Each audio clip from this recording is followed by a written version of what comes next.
পার্টটুকু আপনারা ওই আমাদের যে অ্যাডভান্স লেভেলের যে বইটা আছে সেখান থেকে ইনস্ট্রুমেন্টের পার্টটুকু দেখবেন, কারণ সেখানে কনসেপচুয়াল আন্ডারস্ট্যান্ডিং গুলো আরো ডিপার ড্রাইভ দেওয়া আছে। বেসিক্যালি এই পার্টটাতে যেটা হচ্ছে, এটা আসলে এই জিনিসটাকে ইন্ট্রোডিউস করছে বেসিক্যালি, বাট আমার আমার আন্ডারস্ট্যান্ডিং আমি দেখছি ওই পার্টটাতে আরো অনেক এক্সটেন্সিভ এবং ডিপার ওয়েতে এক্সপ্লেন করা আছে। আদার স্ট্যান্ডার্ডস এর ভিতরে অনেকগুলো আইএস আইএফআরএস এক্সপ্লেন করা আছে, তার ভিতরে একটা উল্লেখযোগ্য হচ্ছে IS-37। আহ তারপরে হচ্ছে আমরা যেটা দেখছি আহ, ইয়েরটা ইপিএস ইপিএস ইপিএস কত বলেন তো? থার্টি আচ্ছা, থ্রি না? IFRS 7। 33।33 EPS sir. Earning per share our 33। Earning IFRS 7 হবে কেন? 33 থার্টি 33। থ্রি হ্যাঁ। So এই দুইটা আইএস আইএফআর এই দুইটা আদার স্ট্যান্ডার্ডস আমার কাছে মনে হয়েছে খুব বেশি ইম্পর্টেন্ট, যেটা পরীক্ষার পার্সপেক্টিভ থেকে রেলিভেন্ট। অ্যাপার্ট ফ্রম দিস বাকিগুলো আপনারা একটু দেখে রাখতে পারেন। সো বেসিক্যালি এই জিনিসটা আমি যে জিনিসটা বললাম এগুলো আসলে আমাদের সাব্বির ভাই কভার করার কথা, বাট তারপরে আমি শুরুতে বলে রাখি কেন, ক্লাসে যখন আপনাদের পড়াবে আমার মনে হয় আপনারা সাব্বির ভাইয়ের সাথে শুরুতেই বলতে পারেন যে স্যার আমাদেরকে একটু পিপি থেকে যদি শুরু করেন আমাদের জন্য উপকৃত হয়, কিংবা আপনারা প্রিভিয়াস ব্যাচ কোশ্চেন দেখে নিয়েন কোনটা আসে কোনটা আসে না, তার ভিত্তিতেই আপনারা কথা বলে জিনিসটাকে আগাইতে পারেন। That's how I am saying. Okay, okay sir. জি sir. Is it make sense? Sir IS-12টা কি একটু দেখার দরকার আছে? IS-12টা IS-12টা এক্সামের জন্য দেখার দরকার আছে স্যার? IS-12টা ইনকাম ট্যাক্স IS ডেফার্ড 12। ট্যাক্সের ক্যালকুলেশন তো IS-12 এ। হ্যাঁ, IS-12টা আমি যেটা বলবো যে বেসিক্যালি এই পার্সপেক্টিভ থেকে দেখতে পারেন, কিন্তু যারা ধরেন প্র্যাকটিক্যালি কাজ করছেন বা দেখছেন তাদের জন্য আসলে আহ, আমি বলবো যে ইট উইল বি গুড। মানে আপনারা যদি চান এটার উপরে আমি আপনাদেরকে ½ আওয়ার বা 30 মিনিটস বা 45 মিনিটস এর আগামী কনসালটেশন শেষ করে আপনাদেরকে এটার উপরে আমি একটা ডিব্রিফিং করে দিতে পারি। Okay sir, That okay will be sir, fine, ভালো sir. হয়। ওকে ওকে, তাহলে আমরা চেষ্টা করি কনসালটেশনটা।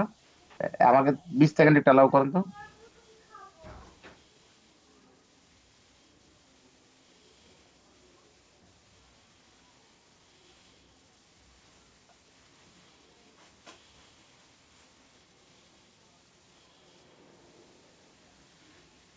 ওকে, আচ্ছা এইবার আসেন গ্রুপের পার্সপেক্টিভটা, যেটা আমি তখন যা কথা বললাম সেগুলো সাবির ভাইয়ের কভার করার কথা, বাট তারপর আমি যে জিনিসটা বারবারই বলার চেষ্টা করতেছিলাম যে আপনারা চেষ্টা করবেন যে IS-IFRS গুলা বেশি ইম্প্যাক্টফুল এবং এক্সামের জন্য যেটা বেশি রেলিভেন্ট সেইটা আপনারা আগে দেখার চেষ্টা করবেন।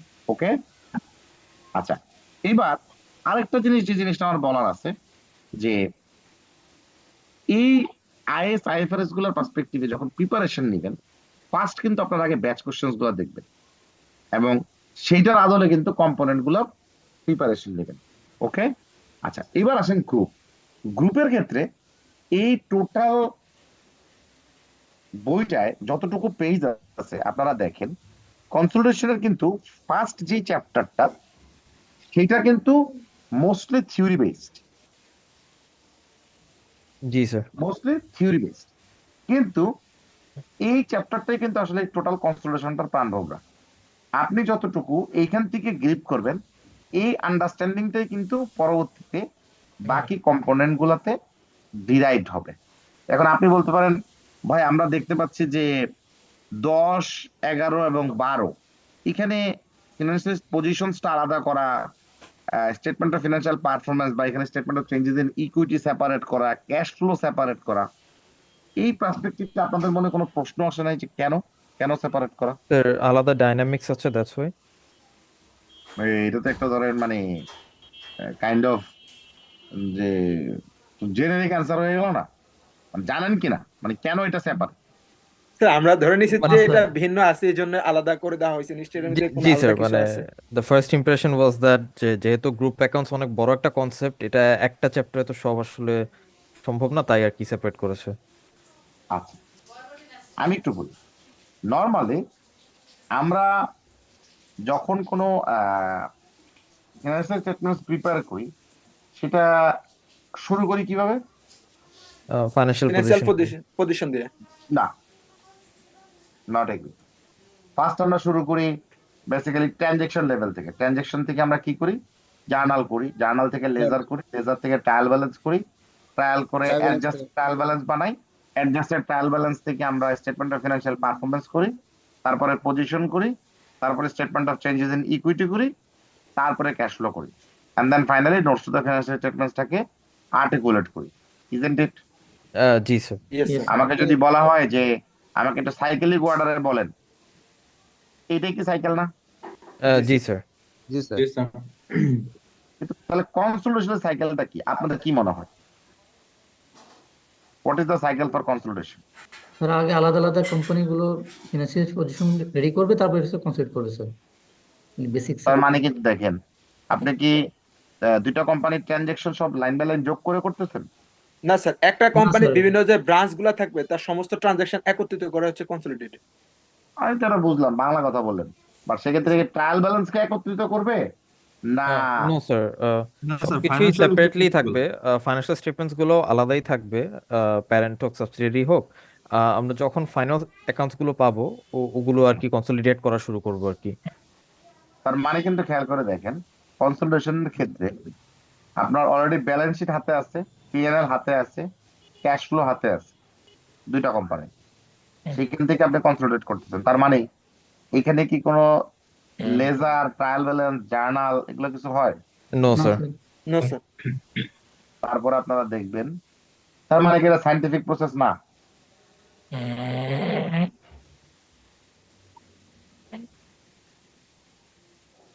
এই তো কনফিউজ হয়ে গেলেন নাকি? জি sir. Sir Yes, sir. Cycle process আছে স্যার। তাহলে দুই পার্ট মিলে কেন? একটা পার্ট তো ফার্স্ট স্টেপ, আরেকটা সেকেন্ড স্টেপ।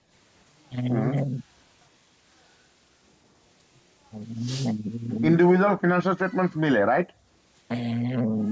জি স্যার। তাহলে কনসোলিডেশনটা মিলে কেন? আপনি তো বলতেছেন এটা জার্নাল প্রসেসে হয় না, লেজার হয় না, ট্রায়াল ব্যালেন্স হয় না, দুই পার্ট কিভাবে মিলে? স্যার আপনি বলতে চাচ্ছেন কনসলিডেশন কিভাবে মিলে? হুম স্যার আমরা পারফরমেন্সটা তো অ্যানালাইসিস করব পজিশনের, ফাইন্যান্সিয়াল পজিশনের ইনফরমেশন গুলো নিয়েই। এটা আচ্ছা তো আচ্ছা, আলাদা দাঁড়ান কোনো দাঁড়ান দাঁড়ান দাঁড়ান দাঁড়ান, আরেকটু ব্যাকে যাই। আমি যদি বলি যে আমি শুধু কনসোলিডেটেড ক্যাশ ফ্লো করবো, স্টেটমেন্ট অফ ফিনান্সিয়াল পজিশন বানাবো না, পারফরমেন্স বানাবো না, বানাতে পারবো না? পারবো না? স্যার ওই গেস পারবো sir, Yes. Single entity concept হিসেবে। স্যার না স্যার, পারবো না। কিন্তু আমি যদি বলি যে আমি আগে স্টেটমেন্ট অফ ফিনান্সিয়াল পজিশন বানাবো, পারফরমেন্স বানাবো না, কনসোলিডেটেড, সম্ভব না না? স্যার। সম্ভব না? স্যার আই থিংক এটাও আগে ফাইন্যান্সিয়াল পারফরমেন্স করতে হবে কনসলিডেশনের ক্ষেত্রে। আমার কথা শুনেন, দুইটা ইন্ডিভিজুয়াল ফিনান্সিয়াল স্টেটমেন্ট আমার কাছে হাতে আছে। জি স্যার। আমি বলতেছি আমি আগে স্টেটমেন্ট অফ ফিনান্সিয়াল পজিশন বানাবো, পারফরমেন্স পরে বানাবো, সম্ভব না? সম্ভব না? সম্ভব স্যার, সম্ভব স্যার। সম্ভব স্যার। সম্ভব? Yes sir. কনসোলিডেটেড স্টেটমেন্টের পারফরমেন্স বানানো সম্ভব? স্যার অনেক Statement of বেশি financial জি স্যার, performance সম্ভব। সম্ভব? এখানে সাবট্রাক্ট জি, যেটা স্যার। আছে স্যার, তাহলে সম্ভব। সম্ভব স্যার। পারফরমেন্সটা সম্ভব স্যার, জি তাহলে কনসোলিডেটেড ক্যাশ ফ্লো সম্ভব না কেন?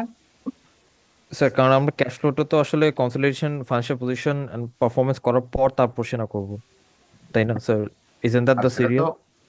Okay, this is the scenario, but you must have to understand the cash flow process in case of individual financials and in case of consolidated financials process is same, except pure for adjustment. আমি যেটা বোঝাতে চাচ্ছি, consolidation প্রসেসে আপনি cash flow বাদে statement of changes in equity, financial statements, performance, যে কোনোটা যে কোনো সময় আলাদা আলাদা করতে পারবেন।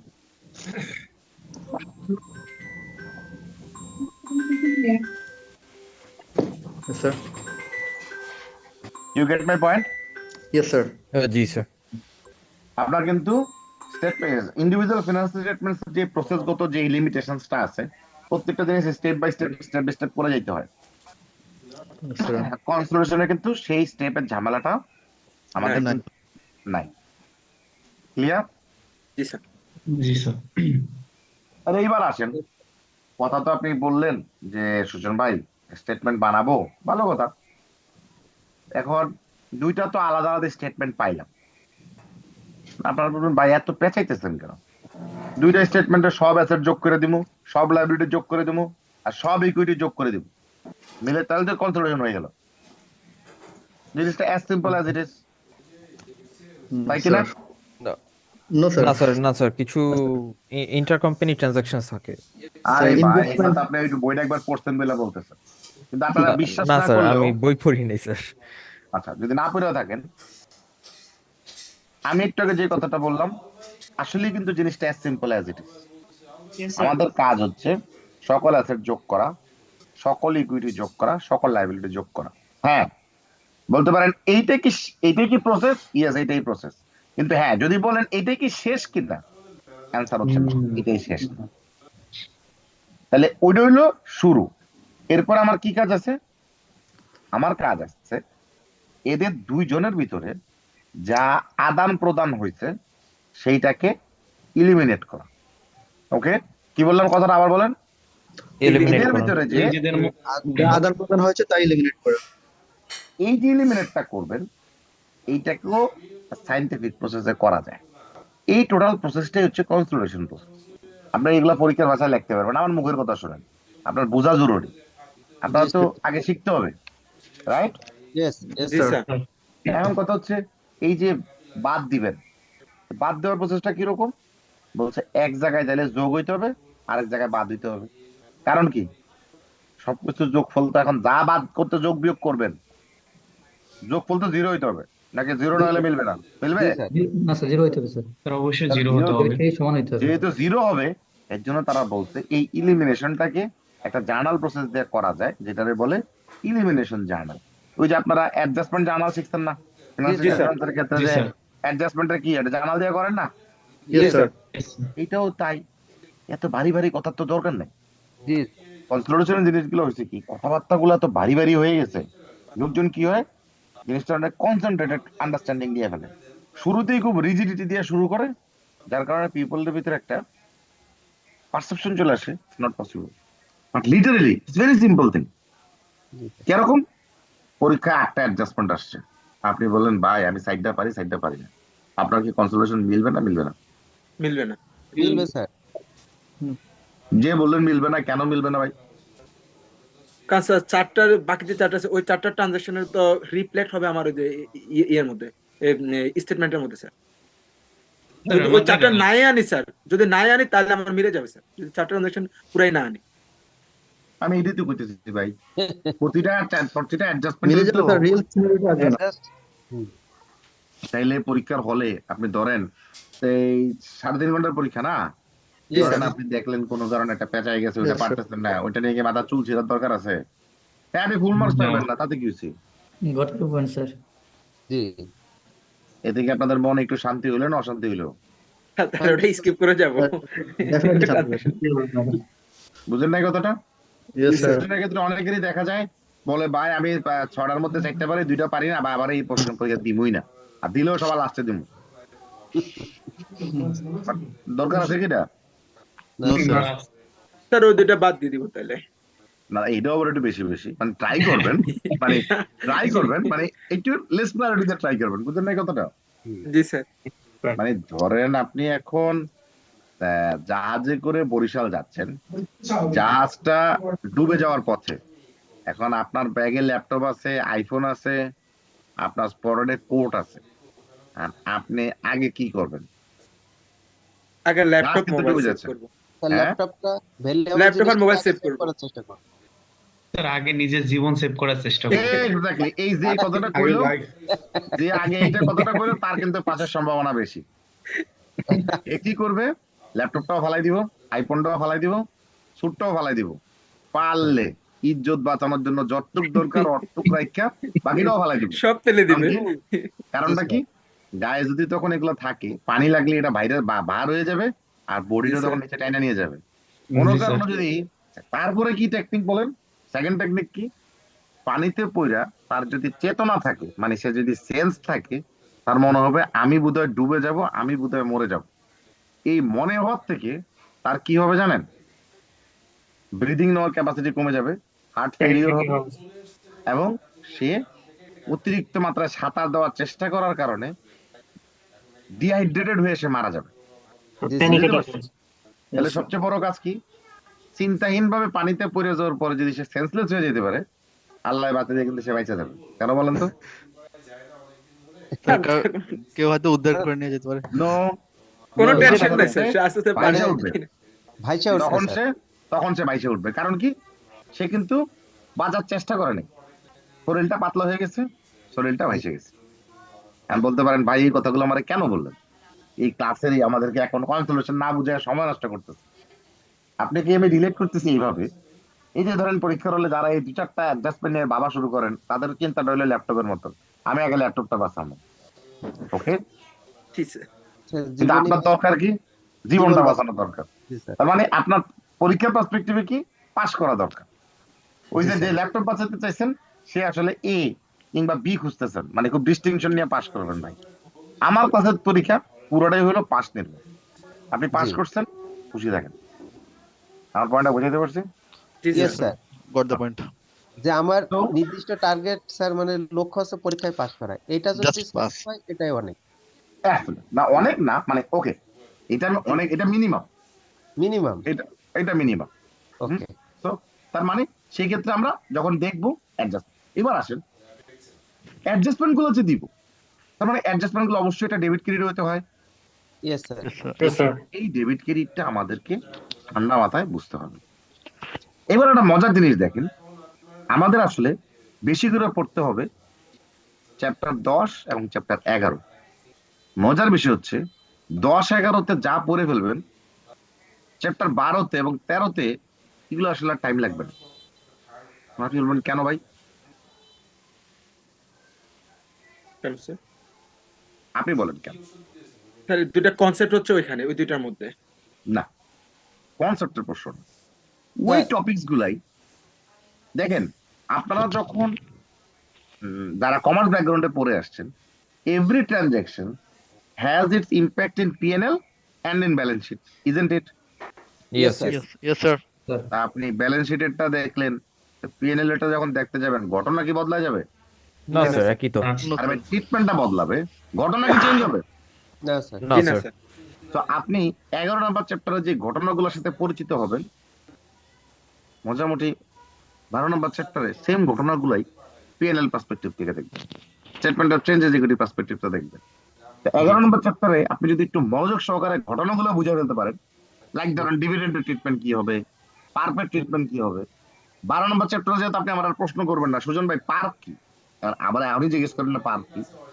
হ্যাঁ, ইন্টার কোম্পানি ট্রানজাকশনস এর ট্রিটমেন্ট কিভাবে হয়, ডিভিডেন্ডের ট্রিটমেন্ট কিভাবে হয়, এই জিনিসটা কিন্তু আপনি 11তে শিখাবেন।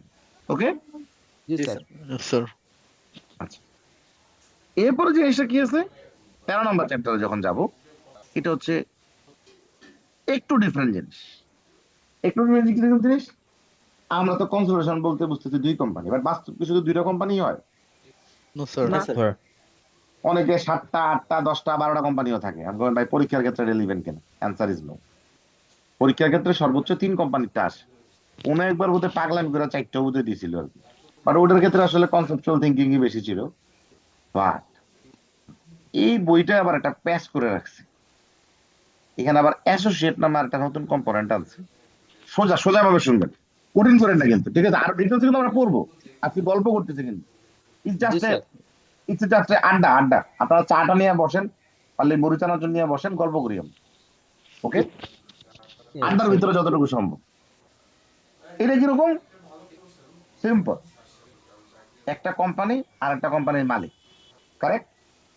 Yes, তাহলে sir. একজন কি প্যারেন্ট, আরেকজন সাবসিডিয়ারি, রাইট? Subsidiary. Yes, জি sir. স্যার। জি স্যার। না হয়নি। আমনে ভাই একটা সাবসিডিয়ারি ইজ নট কোম্পানির, নেসেসারি সাবসিডিয়ারি হবে, এটা কন্ট্রোলের উপর ডিপেন্ড করছে, রাইট স্যার? ভাই আপনি অনেক থিওরিটিক্যাল কথাবার্তা বলেন, অনেক কঠিন লাগে আমার, বুঝছেন? এগুলো তো আমি পড়াবো, স্যার, নর্মালি বলছি আর কি স্যার। কন্ট্রোল এগুলো আমি বুঝি না। কথা বলেন ওনারশিপ পার্সেন্ট। জি স্যার, ওনারশিপ পার্সেন্টেজ। আপনি একটা কোম্পানির 10% শেয়ার কিনছেন, তাই বলে আপনি সেই কোম্পানির বলতে চাচ্ছেন হে আমি তার প্যারেন্ট হবে? No, sir. তার মানে কি, The associate. More than 50% voting right থাকতে হবে। থাকলে এটা বলতেছে, আর তার মানে ও তার ডিসিশনকে প্রভাবিত করতে পারবেন। এইটা নিয়ে আপনারা ঘুরায় পেঁচায় ইংলিশে কন্ট্রোল টন্ট্রোল বলছেন, যেটা অ্যাকাউন্টিং এর ভাষায় আর কি বলছেন। তো বললেন এটা আপনার পরীক্ষার খাতায় লিখেন, বাট মধ্যে কথা হচ্ছে তার ডিসিশনকে প্রভাবিত করার ক্ষমতা যদি মোর দেন 50% থাকে তাইলেই আপনি প্যারেন্ট। ভালো কথা। যখন একটা প্যারেন্ট এবং সাবসিডিয়ারি থাকে, মানে আপনি যদি একটা কোম্পানিতে অলরেডি মোর দেন 50% মালিক হয়ে থাকেন, এটা হলো ফার্স্ট কন্ডিশন। ওই কন্ডিশন ফুলফিল করার পরে আরেক কোম্পানিতে যদি মোর দেন 20% ইনভেস্ট থাকে, তাহলে ওই তৃতীয় কোম্পানিটা হচ্ছে অ্যাসোসিয়েট। আচ্ছা আর আপনি বলবেন, ভাই তাহলে এত পেঁচাইলেন কেন?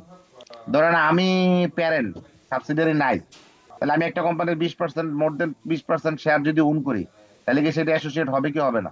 অ্যাসোসিয়েটই আছে। অ্যাসোসিয়েট হবে। না। স্যার অ্যাসোসিয়েটেড ইয়েটা আবার একটু ওহো, কথাটা মন দিয়ে শুনে না। এ বি সি, এ হইলো একটা কোম্পানি যে ইনভেস্ট করে, বি হইলো একটা কোম্পানি যাতে এ বি থেকে বি 50% শেয়ার কিনছে। এটা হলো ফার্স্ট কন্ডিশন। জি স্যার। তার মানে তাদের ভিতরে রিলেশনশিপ কি দাঁড়াইলো? Parent and subsidiary. প্যারেন্ট আর সাবসিডিয়ারি বরাবর 50%। 50% এর বেশি। জি, বেশি, 50% subsidiary। বেশি হলে সাবসিডিয়ারি। 51 এইবার এইটা হওয়ার পরে আমি আরেকটা কোম্পানির 30% শেয়ার কিনছি, জি স্যার। তাহলে যেই কোম্পানিটাকে 30% ইনভেস্ট করছে তারে আমরা কি বলবো? Associate sir. অ্যাসোসিয়েট। অ্যাসোসিয়েট বলবো স্যার। ভালো কথা। প্যারেন্টের লগে সাবসিডিয়ারি আছে, তাহলে এখানে মেথডের অ্যাকাউন্টিং মেথডের নাম কি? সোজা কনসলিডেশন। কনসোলিডেশন। এইবার এই যার কোম্পানিতে 30% ইনভেস্ট করলাম তার অ্যাকাউন্টিং মেথডের নাম কি? Equity method. এইটা আবার একটু প্যাস আছে। বলছে ইকুইটি মেথড তখনই অ্যাপ্লিকেবল যেখানে কনসলিডেশনের এক্সিস্টেন্স আছে। যদি কনসলিডেশনের এক্সিস্টেন্স না থাকে তাহলে ইকুইটি মেথডের অ্যাপ্লিকেবিলিটি নাই। কথাটা কেমন? স্যার জি পেঁচা স্যার। গেল নাকি? তখনই পেঁচা। অ্যাপ্লিকেবল যেখানে কনসুলেট আছে, অ্যাপ্লিকেশন আছে স্যার। বেসিক্যালি তাহলে স্যার যখন consolidation applicable কনসলিডেশন কখন? হবে তখনই ইকুইটি মেথড অ্যাপ্লিকেবল। আর নাইলে হবে না। মানে কি অ্যাপ্লিকেবল না। তাহলে? আর আপনার কোন ভাই কত পেঁচায় বইয়ের বাসায় খোঁজেন, সোজা বলেন। আমিও বলতে চাই যদি আপনি শুনতে চান। জি স্যার। কিরকম? সোজা। প্যারেন্ট এবং সাবসিডিয়ারি রিলেশন যেই জায়গায় বিদ্যমান, ওই অবস্থায় যদি আরেকটা কোম্পানিতে অ্যাসোসিয়েট থাকে সেখানে ইকুইটি মেথড হয়। তাহলে ঘুরে কি বললাম? প্যারেন্ট যদি সাবসিডিয়ারি কালকে দিন বেচা দেয় আর অ্যাসোসিয়েট ধরে রাখে, তাহলে কি ইকুইটি মেথডের অ্যাপ্লিকেশন হবে? না No, স্যার। না sir. Sir, sir. দুটো একসাথে থাকতে হবে, প্যারেন্ট আর এক্স্যাক্টলি। এই যে কথাটা কইলেন এইটা হলো বুঝের কথা। এখন আপনি এখানে ক্লাসে ধরেন 199 জন আছে, যে কোনো করে জিজ্ঞান এই দেখেন এই কথাটা কোনে কিন্তু সবাই বুঝছে, কিন্তু আপনারা যদি আমি খুব থিওরিটিক্যাল ভাষায় বলি হয়তো আপনার বুঝতে একটু কষ্ট হইতে পারে। এই কথাটা একটু বেশি হয়ে গেছে, 199 জন বুঝছে, কারণ আমি জানি 99 জন কালকের ভোট নিয়ে ব্যস্ত আছে, তারা আসলে পড়াশোনার ভিতরে নাই। তাদেরকে কন্ট্রোল করার কোনো ক্ষমতা অবশ্য আমার নাই, আমি জানিও না যে তাদেরকে কিভাবে কি করতে পারি। তাদের জন্য দোয়া করা ছাড়া আমার আসলে কোনো উপায় নেই। সাথে তাদের নেতা জিতে যায় স্যার। না না, নেতার প্রশ্ন না কিন্তু, বাট কিউরিয়াস মাইন্ড জানতে চায় কি হয় কি হবে, দেশ কোথায় যাবে, অর্থনীতি কোথায় হবে, সমাজনীতি কি হবে, সাংস্কৃতিক জগৎ কি হবে, সাকিব আল হাসান জিতবে কি জিতবে না, কত ভোটে জিতবে, অনেক টেনশন তো, প্রচুর টেনশন না? অনেকে স্যার ক্রিটিসাইজ জাগে যে স্বতন্ত্র কি অবস্থা হবে, অনেক কিছু আছে স্যার নির্বাচন। অনেক ক্যালকুলেশন, আজকে প্রচুর ক্যালকুলেশন, এর ভিতরে এই কনসোলেশনের ক্যালকুলেশন, এত বেরসিক গল্প অনেকেরই ভালো লাগতেছে না, কিন্তু অ্যাটেন্ডেন্সটা প্রয়োজন যার জন্য আছে। But G, okay, I also appreciate them, যার যেটা উদ্দেশ্য সেটা সফল হওয়া উচিত, ঠিক আছে। ঠিক কিনা? জি স্যার। জি স্যার। বাট ওকে, এই আমরা আসি তাহলে অ্যাসোসিয়েটেড ট্রিটমেন্ট আপনারা বুঝছেন। আচ্ছা, এবারে কি বলছে জয়েন্ট ভেঞ্চার। মানে জয়েন্ট ভেঞ্চার কি জিনিস? ওই যে অ্যাসোসিয়েটের স্যার মতোই। মাঝখানে একটু ইন্টারাপ্ট হয়েছে, একটা কোশ্চেন স্যার। যদি বলেন আমার বলেন। সাবসিডিয়ারি না থাকলেও সরাসরি অ্যাসোসিয়েট আছে, তখন আসলে কোন মেথডে আমি তাকে রিকগনাইজ এখানে করব? বাংলা মেথড কনসোলিডেশন বললে কিছুই নাই, দুজন দুজন আলাদা ফিনান্সিয়াল বানায় বসে থাকবেন। এখন স্যার ওকে ওখানে যে আমি 30% মনে করেন ইনভেস্ট করছি, হুম। তো ওকে আমার বুকসে কিভাবে দেখাবো? ওমা, এ কি করলেন আপনি? তখন আপনি ইনভেস্টমেন্ট হিসেবে যার বইতে আপনার ইনভেস্টমেন্ট, আর তার বইতে তার যেটা ইকুইটি বা লায়াবিলিটি থাকবে, ফাইন্যান্সিয়াল ইনস্ট্রুমেন্টের ট্রিটমেন্ট পাবে। Okay sir. ঠিক স্যার। ভালো কথা কইছেন তো। বাকিরা কি কথাটা বুঝছেন? উনি কিন্তু একটা কঠিন প্রশ্ন করছে। জি sir, basically sir Exactly, sir. যখন কনসলিডেশন থাকবে না তখন হচ্ছে আমি ডাইরেক্টলি জাস্ট ইনভেস্টমেন্ট হিসেবে দেখাবো। ইনভেস্টমেন্ট হিসেবে দেখা দেবো। এর প্রশ্ন হচ্ছে, এটা আবার এত কঠিন কথা না, কারণ ইন্ডিভিজুয়াল বইতে যাই ইনভেস্ট করি তাই কি ইনভেস্টমেন্ট হিসেবে থাকে না? ইনভেস্টমেন্ট বাদ দিয়ে দিই কোনোদিন না না। স্যার এখানে আরেকটু কঠিন করি স্যার, মানে বলেন আমার বলেন বলেন। ইনভেস্টমেন্ট ওখানে 30% করছি, হুম। ওখান থেকে আমি আবার ডিভিডেন্ডও পাই বা ডিভিডেন্ড দেই, হ্যাঁ, তখন জিনিসটা কিভাবে হবে? তখন সেটা হচ্ছে, বা সেক্ষেত্রে থেকে কনসোলেশন অ্যাপ্লিকেবল না কনসোলেশন অ্যাপ্লিকেবল না, আগে এই প্রশ্নের উত্তর দেন। না না স্যার, ও আমার সাবসিডি, আমার কনসোলেশন হয় না, ডাইরেক্ট শুধু আমার অ্যাসোসিয়েট। এখন ওর ওর আবার কিছু, ও আমার আবার কিছু শেয়ার হোল্ড করে, যাচ্ছে আমি আবার ওর কাছে ডিভিডেন্ড পাই, ওকে আবার ডিভিডেন্ড দেই। হ্যাঁ, সমস্যা কি? ডিভিডেন্ড রিসিভেবলও থাকবে, পেয়েবলও থাকবে, অফসেটিং হবে না, সেপারেট সেপারেট ট্রানজাকশন হবে। আমি যে 30% যে হোল্ড করতেছি ইনভেস্টমেন্ট, তো আমার হ্যাঁ, ডিভিডেন্ড যেটা দিচ্ছি সেটা আবার আমি আবার ফেরত পাচ্ছি, মানে ব্যাপারটা এরকম কি? এটা হচ্ছে তখন স্যার ইনভেস্টমেন্টের এগেইনস্টে আমার ডিভিডেন্ড হিসেবে ট্রিট হবে না, মানে ফাইন্যান্সিয়াল আমার Interest, ইনকাম হচ্ছে আবার এক্সপেন্স হচ্ছে ডিভিডেন্ডটা, মনে করেন আমি যে ইন্টারেস্ট ডিভিডেন্ড দিচ্ছি ইনকামের সেটা আমি মতো আবার হবে। ফেরত পাচ্ছি। ইন্টারেস্ট ইনকামের মতো একদিকে দেখাবো ইন্টারেস্ট ইনকাম হিসেবে, আরেকদিকে আবার ইন্টারেস্ট পেয়েবল বা লাইবিলিটি বা হিসেবে। ডিভিডেন্ড ইন্টারেস্ট কেন না না, বলতেছেন ভাই? ডিভিডেন্ড না, ডিভিডেন্ড ইন্টারেস্ট না, আমি ডিভিডেন্ড হ্যাঁ, দিচ্ছি, আবার হ্যাঁ, তার কাছে যদি ইনভেস্ট করতেছি, ওর প্রফিটটা আবার আমার এখানে আনতেছি, হ্যাঁ, মানে আমার ডিভিডেন্ড আমার প্রফিট। হ্যাঁ, তো তাহলে একটা ইনভেস্টমেন্ট ইনকাম, আরেকটা হলো ডিভিডেন্ড পে আউট, একটা স্টেটমেন্ট অফ চেঞ্জ যদি ইকুইটিতে যাবে, আর একটা পিএনএল এ ইনভেস্টমেন্ট ইনকাম হিসেবে আসবে, আবার ডিভিডেন্ড এক্সপেন্স হিসেবে যাবে যখন দিব। বা ডিভিডেন্ড আবার এক্সপেন্স কেমন? ডিভিডেন্ড তো পে আউট এর হয়, ডিভিডেন্ড কে পে কোনো আউট, এক্সপেন্স নাকি? চেঞ্জেস ইন ইকুইটিতে ট্রিটমেন্ট চেঞ্জেস হবে। In Correct. ইকুইটিতে যাবে। জি স্যার, জি হ্যাঁ, জি। ভাই কিসব কিসব কথা বলেন, আমার তো টেনশন হয় বুঝছেন। ডিভিডেন্ড আপনাদের তো এই ভোটের টেনশনের থেকে আমার এই টেনশন বেশি। যখন অতি উল্টা পাল্টা বলেন তখন আমার ভয় লাগে, আমাকে নতুন করে ভুল করে এখন এই বয়সে নতুন কিছু শেখা তো কঠিন, বুঝছেন না? স্যার আমি একটু কথা বলতে চাচ্ছিলাম। অবশ্যই বলতে পারেন, আমি এখন প্রথম পৃষ্ঠা থেকে ভিতরে যাইতে না পারি না, না আমার না প্রশ্ন আর না প্রশ্ন। না স্যার, কোনো কোশ্চেন না স্যার। ব্যাপারটা হচ্ছে বলেন। যে আমরা স্যার যারা নতুন, হ্যাঁ আমরা হুম। অনেক কিছু জানি না, ওনারা অনেক অ্যাডভান্স লেভেলের কোশ্চেন করছেন। সো আমার কাছে মনে হচ্ছে যে আমরা যদি আরো আগাই তাহলে মনে হয় এসব বিষয়ে কোশ্চেনটা করার আর যুক্তিযুক্ত। থ্যাংক এই ইউ স্যার। ভাই সাহেব, আপনাকে একটা কথা বলি, এই যে বললেন আমি বাকিরা অ্যাডভান্স লেভেলের, আপনি বিগিনার লেভেলের, আপনাকেও কিন্তু ভাই অ্যাডভান্সড হইতে হবে। কারণ কি জানেন, আপনাকে আমি সত্য কথাটা যদি বলি, আমি কিন্তু আসলে ভাই কালকের থেকে নেক্সট ক্লাসের থেকে সুপারসনিক গতিতে আগাইতে থাকি। কারণটা কি ভাই, আপনাকে একটু পরামর্শ দিই, আপনি নিজে দেখেন, আপনি আমার একটু গাইড করেন, যে কারণ আমি আগে শুরুতেই এই কথাটা বলে নিয়েছি, আপনাদের গাইডেন্স আমার খুব প্রয়োজন। এই বইটা কত পেজের বই? 645 আছে, আরো বেশি আরে স্যার। 645 তো স্টার্টিং এর পেজ, সব জি জি, মিলে আরো 650 বেশি। প্লাস। তো ভাই 650 প্লাস পেজের ডিসকাশন, আমার পক্ষে 10টা ক্লাসের লেন্থ কতক্ষণ? 1.5 ঘন্টা করে, 10 মানে 15 ঘন্টা। তাইলে এভারেজে প্রতি ঘন্টায় কত পেজ পড়াইতে হবে? বুঝাইতে পারছি? অনেক। রাইট। তো ভাই আপনাকে কিন্তু বেসিক্যালি এই ক্লাসে যদি বলেন, আমার অবজেক্টিভ হচ্ছে আপনাদেরকে লার্নিং মডালিটিতে হেল্প করা, ক্রিটিক্যাল টপিকস গুলো আলোচনা করে দেওয়া। আপনাকে কিন্তু লার্ন দা সেলফ, এই রাস্তায় যেতে হবে।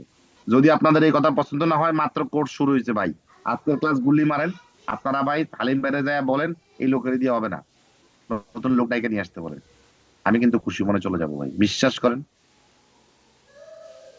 আমি কি বুঝাইতে পারছি? Okay sir. মন খারাপ হলো ভাই সাহেব? না স্যার। ভাই আমি আমি আমি আমি কি করতে পারি আপনি আমাকে বলেন, অ্যাজ এ ইন্ডিভিজুয়াল আমি কি করতে পারি? আপনি আমাকে আমাকে একটু গাইড করেন, আপনাদের পরামর্শ নিয়ে আমি পড়াইতে চাই। না স্যার, আপনি যেভাবে আগাতে চাচ্ছেন দ্যাটস ফাইন। হ্যাঁ, আচ্ছা, এরপরে কি হলো দেখেন, তারপর আপনাদেরকে আমি ডিটেলসে পড়ানোর চেষ্টা করবো, আপনারা ভয় পায় না, ভয় পায় না, আছে আসছেন, এটাও তো একটা মজার বিষয় না? বাট যতটুকু সময় আছে, লেটস এনজয় দ্য ক্লাস। আচ্ছা, এরপর আমরা আসি ডিসপোজাল। ডিসপোজাল কি জিনিস? এটাও সোজা, সেল করে দাও। সোজা। কারণ কি, একটা কোম্পানিতে আপনি 70% ইনভেস্ট করছিলেন, এখন 30% বেচে দিচ্ছে, তার মানে কি শেষ, কন্ট্রোলার নাই। কন্ট্রোল নাই স্যার, জি স্যার, এখন অ্যাসোসিয়েট হয়ে যাবে না স্যার? হ্যাঁ, কিন্তু এইখানে আবার কি করছে, পরীক্ষা হলে তো একটু পেঁচায়, ওরা কি করে, একটা প্যারেন্টের 2টা সাবসিডিয়ারি রাখে, দিয়ে কি করে, একজনকে বাঁচায় রাখে, আরেকজনকে মেরে ফেলে। তখন বলে, তখন কি কনসোলেশন অ্যাপ্লিকেবল না? অ্যাপ্লিকেবল না। বলছে হ্যাঁ অ্যাপ্লিকেবল অ্যাপ্লিকেবল কি জি স্যার কর একজন তো এমন সাবসিডিয়ারি আছে বলে ওই সিনারিওতে এই যে ডাইভেস্টারটা হইলো তার মানে সে এখন কি হয়ে গেল অ্যাসোসিয়েট হয়ে গেল জি তখন কোন মেথডের অ্যাপ্লিকেবল আছে ইকুইটি মেথড ইকুইটি মেথড তখন কনসোলিডেশন প্লাস ইকুইটি মেথডের ট্রিটমেন্ট শিখতে চায় এগুলো হচ্ছে একটু প্যাচের জিনিসপত্র বাট কঠিন কঠিন না আমি কি বুঝাইতে পারছি জি স্যার একটু বেশি ভুলে ফেলেছি ভাই আসলে মিথ্যা কথা বলতে এত খারাপ লাগে একেবারে ভাই সোজা না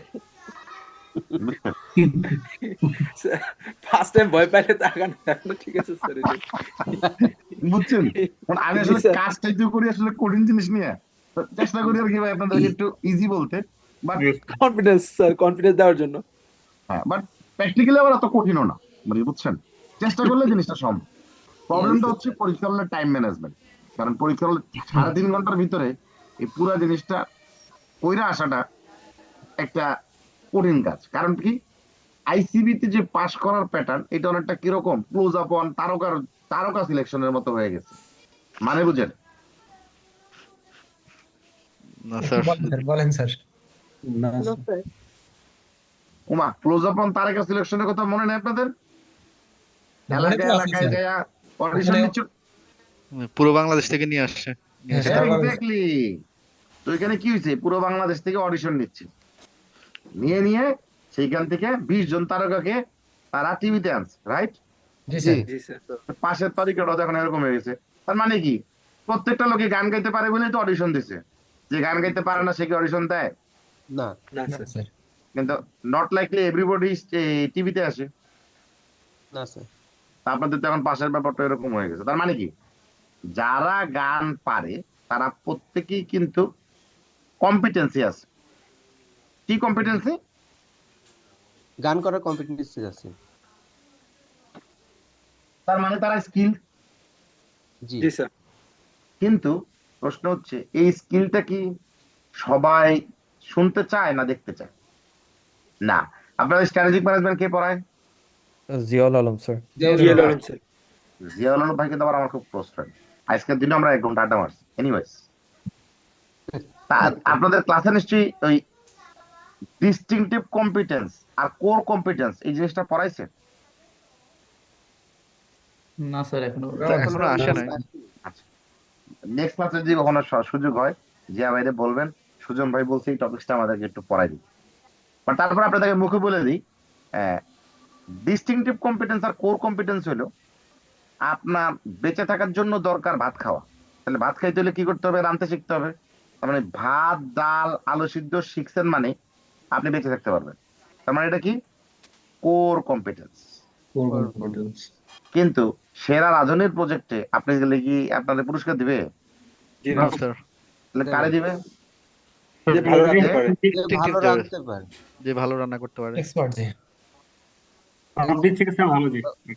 তার মানে যার রান্নার ডিফারেন্ট প্যারামিটার দিতে পারে তার মানে তারটা কি হইতে হবে ডিস্টিংটিভ কম্পিটেন্স হইতে হবে রাইট জি স্যার মানে তাহলে আপনার অন্যদের তুলনায় ভালো হতে হবে রাইট তাহলে কম্পিটিটিভ ভালো ক্লোজ আপ অন সিনারিও তাই 4000 লোক অডিশন দেয় 30 জন টিভিতে আসে রাইট জি স্যার তারপর আইসিবিও তো তাই আপনার পরীক্ষা প্রায় 1015 জন দেন পাস করে কয়জন 100-150 জন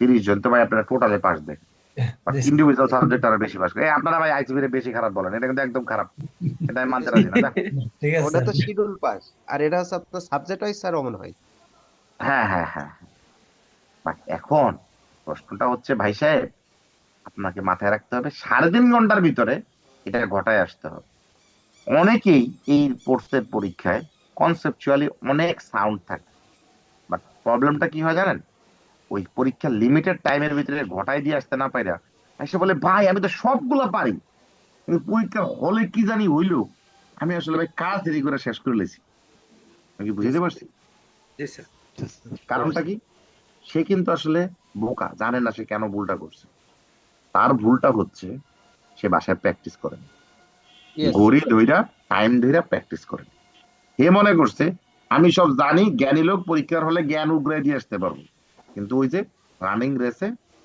সে টিকতে পারে বুঝতে পারছি? Yes sir. তো ভেরি গুড, তাহলে আপনারা ডিসপোজালও শিখলেন। এরপরে আছে কি গ্রুপের cash flow statement. Cash flow স্টেটমেন্টটা আপনারা যদি 3 নাম্বার চ্যাপ্টারের ওই ক্যাশ ফ্লো স্টেটমেন্ট শিখেন, জি স্যার।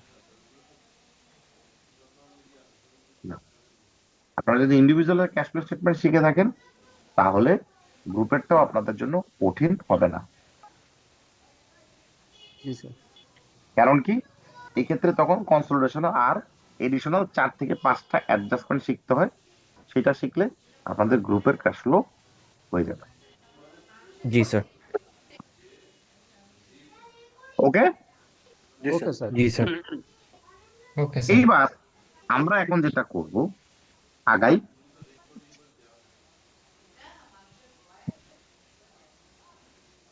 এইটার ক্ষেত্রে আমরা এবার আগাইতে থাকি। এইসব ইন্ট্রোডাকশন আমার পড়ার টাইম নাই। আমি একটা জিনিস দেখাইতে চাই। এখানে দেখবেন আপনাদের এই গ্রিডে যদি আমি এটা দেখার কিছু নাই, একটা প্যারামিটার আছে।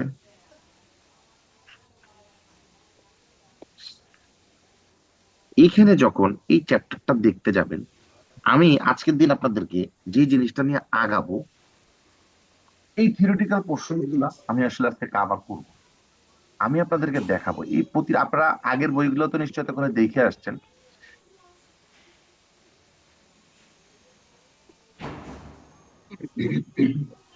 Yes, no. Just a minute. এই পুরো বইটার একটা স্কেলিটন আছে, আপনারা জানেন? না স্যার। স্যার ওইভাবে না। প্রতিটা চ্যাপ্টারের শেষে একটা স্কেলিটন থাকে। জি স্যার, সামারি আর কি। হ্যাঁ, ওইটা তো দেখছি। এটা আছে স্যার, এটা বলি। ওইটা ধরে ধরে আমি আপনাদেরকে আজকে জিনিসগুলো কি কি কম্পোনেন্ট আছে, কি কি কনসেন্ট্রেশন দিবেন, সেগুলো আমি বলে দিব। Yes. আচ্ছা, বাই দ্য ওয়ে, 9:15 বাজে। আমরা কি এর ভিতরে 15-20 মিনিট একটা ব্রেক নিয়ে নিব? স্যার আপনি হচ্ছে স্যার যদি বলেন ব্রেক নেবেন স্যার, সমস্যা নেই। যদি বলেন যে একটা নিতে বাকিটা কি মত? নামাজের জন্য একটা ব্রেক দেন স্যার। স্যার ব্রেক নিলে ভালো হয়। আচ্ছা, দিলে ভালো হয়। তাহলে আমরা 9:05-10 ভিতরে চলে আসবো। এখন তো 20 মিনিট দিলে হবে না? জি জি স্যার, স্যার, এখন হবে, 8:47 বাজে, 9:05 হলে এনাফ স্যার। Enough sir. ঠিক আছে, 9:05-7